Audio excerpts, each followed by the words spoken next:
Jumping right back into it now. Matthew Wilk is the president of Get Kids Back to School, Inc.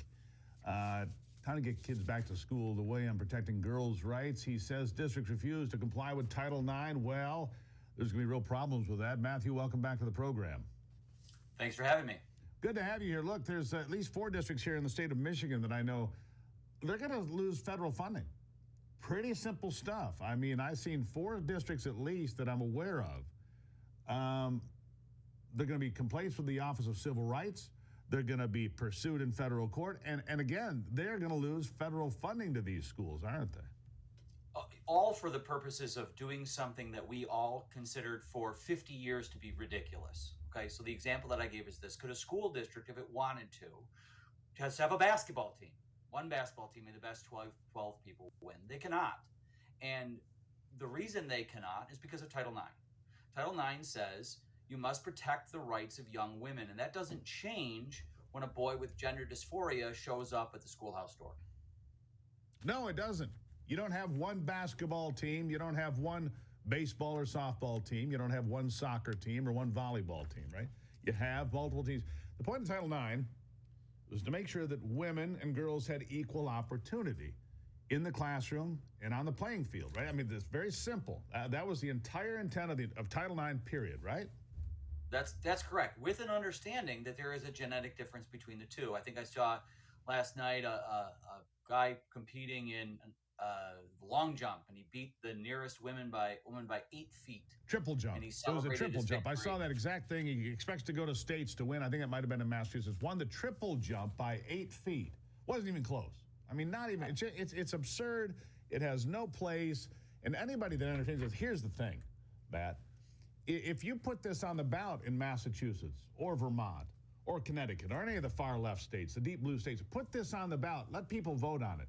This would lose 10-1. The idea of putting men and women's sports would lose 10-1 in the deep, dark blue states. I don't know what they're trying to prove. It is beyond my comprehension. Help me, please. Sure. So in the state of Michigan, we have the far left organization that we have is the State Board of Education. The State Board of Education sent out a memo in 2016 saying that you need to allow boys and girls sports, bathrooms, and locker rooms. Most districts kind of ignored that until the Biden administration came along and then said, well, our reading of Title IX is that, in fact, that's also correct, which flies in the face of Title IX for the last 50 years. So arguably, that was on the ballot in November of 2024, and people did vote overwhelmingly to remove such nonsense from our schools. But the school districts aren't complying. They're going kicking and screaming. They have Dana Nessel out there saying that the Elliott Larson Civil Rights Act makes that mandatory. That's not true. That hasn't been true since the 1950s. Hasn't been true since the passage of our Constitution with the Supremacy Clause. But and the law firms that handle some of these school districts, now they're sort of started equivocating. And what we're doing is we're pressing these school districts to comply with the law that has been understood for the past 50 years. And if they don't, their federal funding's at risk. Yeah, their federal funding, and it's just stupid. I mean, let's just cut to the chase. It's just stupid. A guy winning the triple jump by 8 feet, wherever that was, and every other competition like that, it's just stupid. And look, from my understanding, the Michigan High School Athletic Association is continuing to defy federal law as well, right? The Michigan High School Athletic Association thinks it has the right to give its proverbial middle finger to Washington. It doesn't. There are two athletes who are competing as women who are not in Michigan. Is it really worth all that? Is it? Well, first of all, that is likely to be an untruth. What they said is they've granted 2 waivers. What they didn't say is how many times have districts allowed this to occur without seeking a waiver. Simply, looking the other way and saying, because there's one in a local district nearby here where it's been a boy competing in a girl's sport, and particularly with sports, what makes this interesting is it's very clear you've pushed a girl out of a playing position. That's playing time. That's practice time. That's a spot on the podium. It's not something that does not impact women.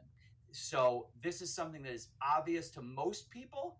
These school districts do not want to comply, and some of them they're in kind of red areas. but they still don't want to comply because of fear of lawsuits. Now they got to fear really the force of the federal government coming in and enforcing Title IX.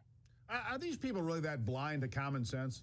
Honestly, Matthew. I mean, look, there's no question that men, no matter how they dress up, have an unfair advantage, just like the basketball analogy you gave. You can't have one basketball team for an entire school or an entire, league or whatever it might be. You can't, because of the obvious disparity between men and women, right? I mean, how dumb are these people? Why would you persist and insist on following this when you know it's just wrong?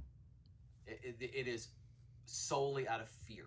So in 2023, the largest law firm in Michigan that handles school stuff, it's a law firm called Troon, sent out a letter to school districts saying unequivocally, you must comply with the Biden executive order. And they were 100% wrong. That executive order was overturned by every court that looked at it and thrown out unceremoniously. This law firm then turned around and wrote a letter saying, well, things are different now, so it's complicated. Call us and hire us, and we'll give you the answer. But these school boards, which are generally staffed by moms and dads and people, they're afraid, and they were told without question by the ACLU and by law firms and by the Department of Education, you must do this or you are in trouble. And they did it. And now what we're making sure is that they understand that the pendulum has swung, and that if they don't preserve the rights of young women, there are going to be consequences, potentially very damaging consequences to their bottom line. Yeah. Can this be fixed? It's a yes or no question. We got 20 seconds. I'll give you the last word here, but can it be fixed, or are they just going to fight it all the way to the bitter end when they lose? Real quick. Some will fight it. Some will give up. Parents should not give up. That's they should make what I sure want to that, hear. yeah, exactly. They can make this change, and they can keep pushing, because Lord knows they do. Matthew Wilk, president of Get Kids Back to School. Matthew, thank you. Thanks for having me. Take a break and be right back.